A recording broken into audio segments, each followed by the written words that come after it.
So I'm here we're in Rochester, New York, and we are going into the Strong Museum.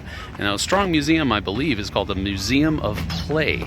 So we are going to check this out. I don't know what it's going to be like, but hopefully it'll be cool. See you in a few minutes. Bye.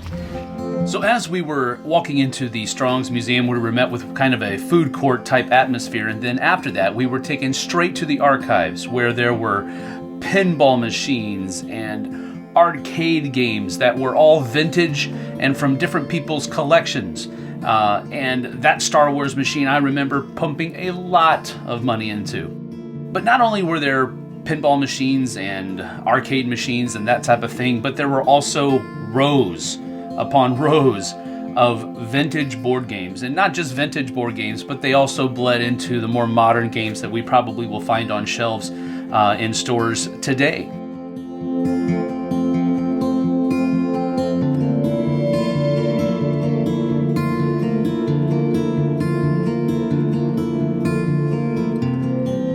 Each person in our group was just literally taken aback by the sheer volume of games that were there. But on top of that, the nostalgia factor was immense. And then on top of that, the awe factor that was there because there were just so many games.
Not only were there board games, there were also other kinds of vintage toys and collectible toys that were just all over the place.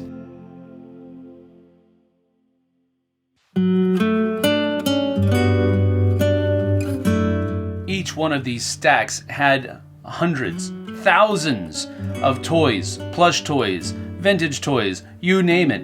And they were all over the place. And some of them we recognized, of course, some of them we didn't, because they were much before our time.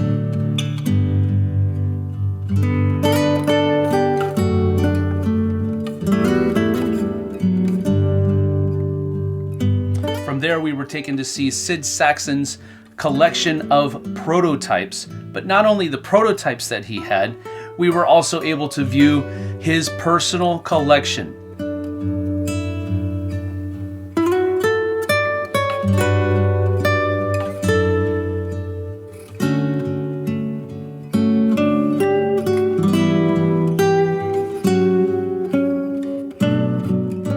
In the library section of the archives, they actually had Sid Sackson's actual journals that he had written down and indexed every single year what was on each page of the index.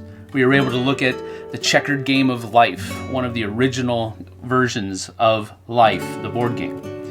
But then we also saw pictures, and this one is of the Parker Brothers Pastime Department, which were the ladies that were actually tasked with making wooden puzzles back in the day. Now, not all of these are pastime puzzles, but you get the same idea of the intricacy because these were all made by hand, using saws, of course, but just amazing.